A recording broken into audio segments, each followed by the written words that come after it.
역대 우리나라 대통령 가운데서 범죄인 소리 그리고 피고인 소리를 들어온 대통령이 있었나요? 정말 나라가 위기라는 말들을 많이들 하고 계십니다.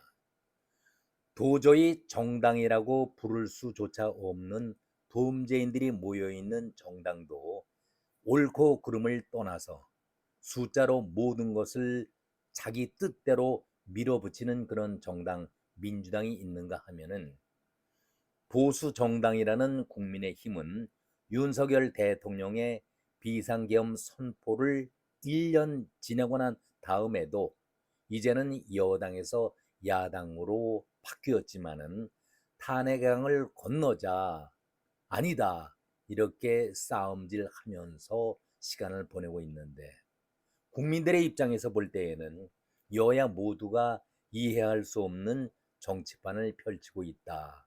이런 생각들을 하고 계십니다. 국민의 뜻과 국민의 뜻, 바람과는 정반대의 모습들을 보이고 있다. 이런 말씀들을 하고 계십니다. 깜나라 조진국 시간입니다.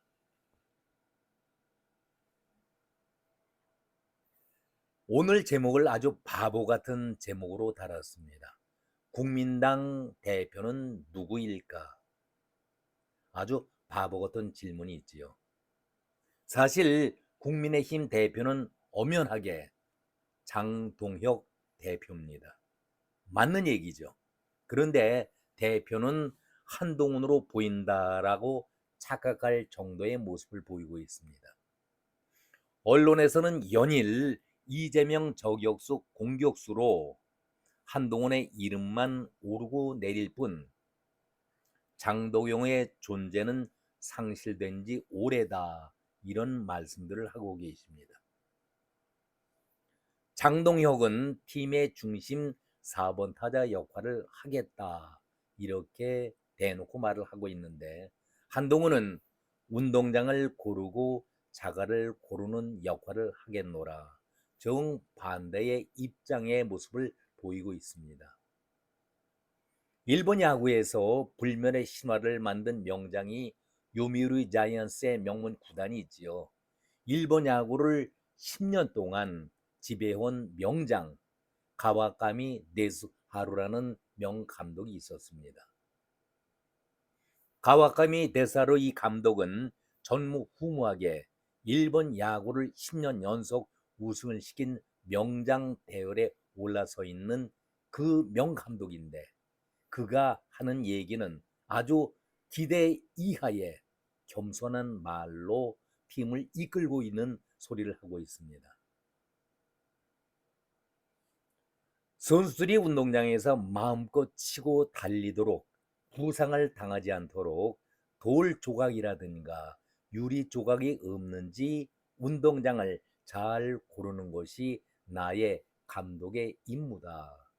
이런 겸손함을 보였습니다.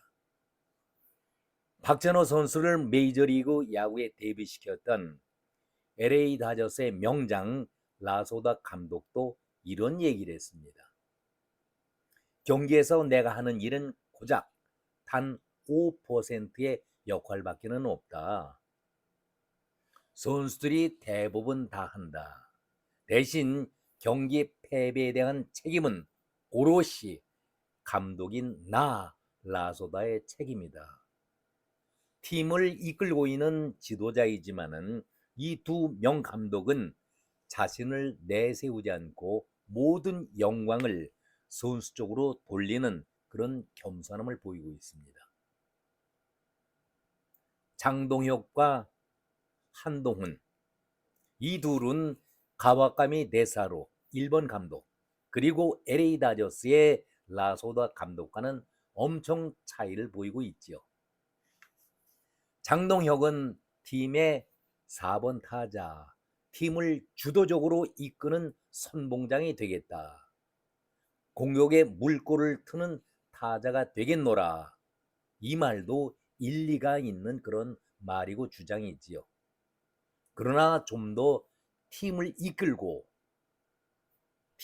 이끄는 대표 선수라고 한다면은 시야를 넓게 볼 필요가 있죠. 꺼림직한 타자는 고의 사고로 내보낸 경우가 허다하지 않겠습니까? 그렇다면 공격의 맥을 끊어놓는 역할을 스스로 4번 타자가 하고 있다. 이렇게 볼 수도 있기 때문에 즉 공격의 선봉장이 되고자 한다면 1번 타자 팀에 유리하지 않겠습니까? 물론 4번은 팀의 중심 타자로서 대량 득점을 해서 경기를 뒤집어 엎는 역전을 시키는 힘이 있는 그런 타자이면 분명하지만 한 방이 필요한 선수가 필요하겠지만은 지금 국민의 힘으로 볼 때에는 과연 4번 타자 주장이 옳을까 이렇게 반론을 제기하는 분들도 계십니다. 한동훈은 이에 대해서 몇 번 타자 자리가 아니라 나는 운동장에서 뛰고 있는 선수 모두에게 최적의 환경을 만들고 그것을 제공하는 것으로서 내 역할을 다하고 싶다. 이렇게 얘기를 하고 있습니다. 그렇다면 이 두 사람의 말에 국민들은 어느 쪽에 서서 지지를 하고 계실까? 장동혁은 그저께 이런 말을 했지요. 많은 분들과 생각이 다름에도 불구하고 제가 계획했던 타임라인에 따라서 가고 있다. 저만의 타임 스케줄과 저만의 계획을 가지고 있는 데 있어서 지금까지는 제 생각에서 크게 이탈하지 않고 가고 있다. 앞으로 꿋꿋하게 이어나가겠다. 이렇게 자기 의지를 표명을 했습니다.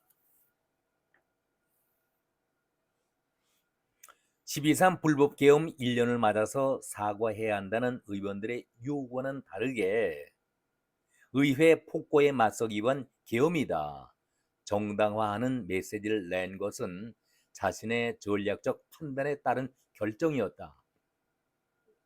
당분간 이 기조를 유지하겠다라는 뜻을 분명하게 밝혔습니다. 그리고 당 지지층을 결집한 다음에 외연 확장에 나서겠다. 그러니까 우선 집토끼를 잘 관리하고 산토끼 외연을 확장하겠다라는 것이 장동혁 대표의 그런 의중인 것 같습니다.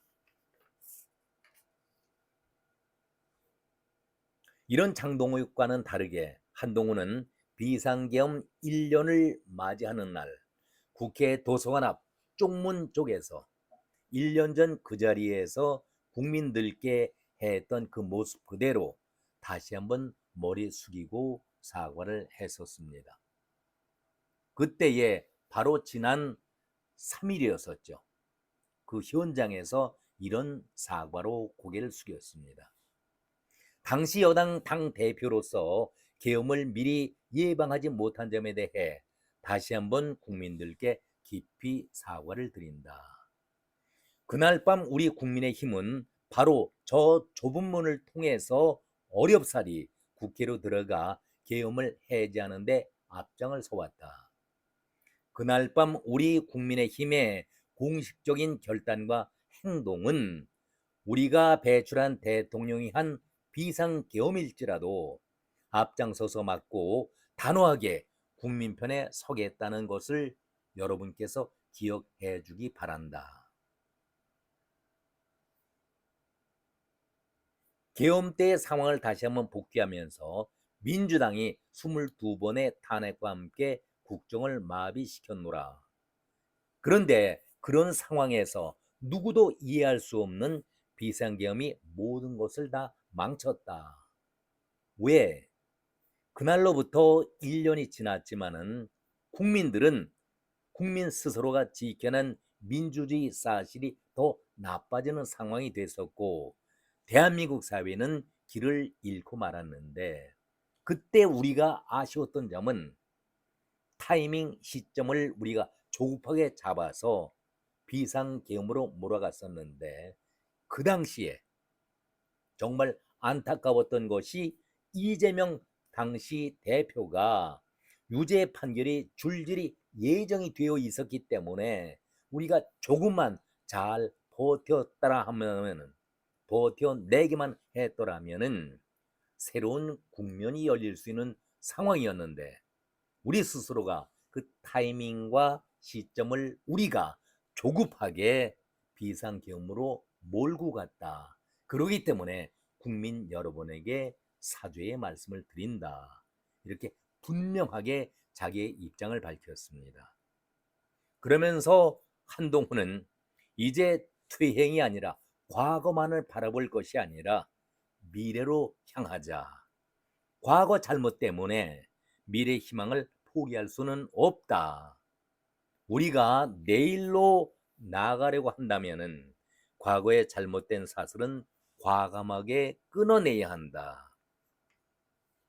뼈 있는 얘기 아니겠습니까? 우리 스스로가 자성을 하면서 과거를 돌아보지 말고 과거는 국민들께 용서를 구하면서 미래를 향해서 힘을 모으자.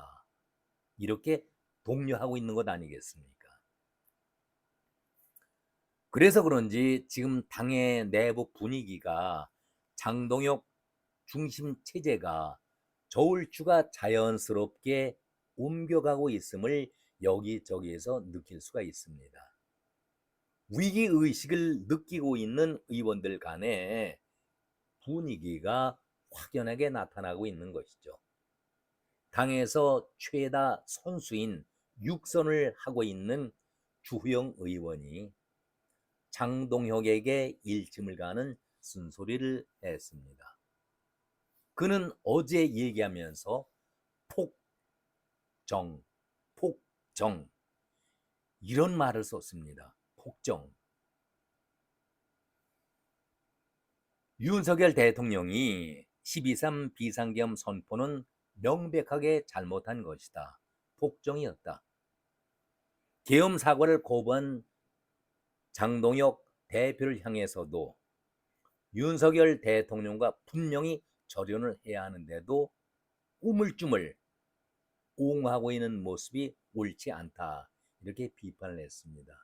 그리고 나흘 전에는 누가 또 반대를 했었습니까?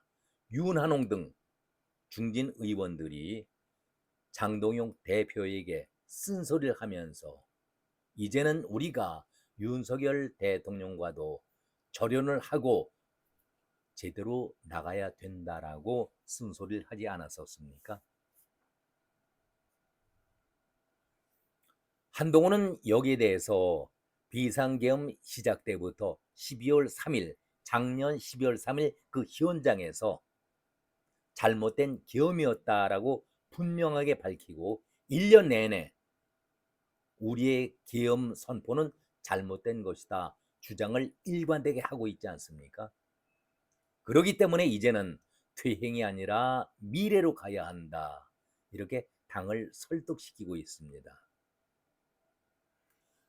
더 중요한 것이 많은 사람들이 당에서 당신이 할 역할이 무엇이냐 이렇게 기자를 포함해서 언론들이 물어오고 있는 데 대해서 한동훈은 아주 냉정하게 대답을 합니다. 내가 지금 뭘 하겠다고 나서는 자체가 지금 국민들이 보시기에는 사치스럽게 보일 것이다. 우리는 아직 계엄을 극복하지 못했다. 그러기에 이 운동장에서 바닥을 고르고 자갈을 고르는 일을 하겠다. 분명한 것은 내 자신이 뭐가 되려고 노력하지 않는다. 그건 하나의 과정일 뿐이다. 지금 그런 얘기를 할 때가 아니다. 우리 당내에서 계엄을 정당화하자는 메시지가 나오고 있지 않는가. 이런 상황에서 내가 몇 번 타자 어디로 들어서겠다라는 말 자체가 옳지 않다. 정말 뼈 있는 얘기를 하고 있는 것 아니겠습니까? 나는 이 경기장에서 흙을 고르고 자갈을 고르는 일을 계속하겠노라. 말을 아꼈습니다. 아니 한동훈을 두둔하려는 마음은 1도 없습니다. 추호도 없지만 이런 마음 이런 자세가 진정 우리 국민들이 바라고 있는 정치인들의 모습 아니겠습니까? 거짓이 아닌 진실한 마음을 국민들에게 전하는 것이 정말 깨끗한 정치인의 자세가 아닐까, 저는 개인적으로 그런 생각을 가져봅니다. 이제 결론입니다. 재작년 강서 보궐선거에서 국민의힘이 대패를 한 적이 있었죠. 왜 그런 경우가 발생했었습니까? 당시 당 대표가 김기현이 참패를 겪고 김기현은 대표직에서 물러났지만 배지는 그냥 달고 있었습니다. 이제 그 아픔을 또다시 2년 만에 재연해야 하는 것인지, 국민들은 더는 이재명과 민주당의 횡포에 넌더리를 떨고 있는데, 당시 김기현 대표의 패배를 우리는 반면 교사, 타산지석으로 삼는 계기를 갖자, 바로 현 당 대표에게 요구하고 있지 않습니까? 장동혁이 오블 관원인지 내 타임 스케줄, 내 타임라인에 따라서 곳곳하게 가겠다라고 얘기하고 있는데, 중진들이라든가 장동혁과 반대 편에 서 있는 사람들은 하나 둘씩 반대의 쓴소리를 내고 있기 때문에 이제 올 한 해도 며칠 남질 않았습니다. 20여일 정도 남았는데 좀 더 국민의힘의 내홍이 그대로 가라앉고 일치 단결로 내년 지선을 맞이할 것인지를 지켜볼 필요는 있겠다, 이런 말씀을 끝으로 드리겠습니다. 오늘은 여기까지 말씀드렸습니다. 고맙습니다.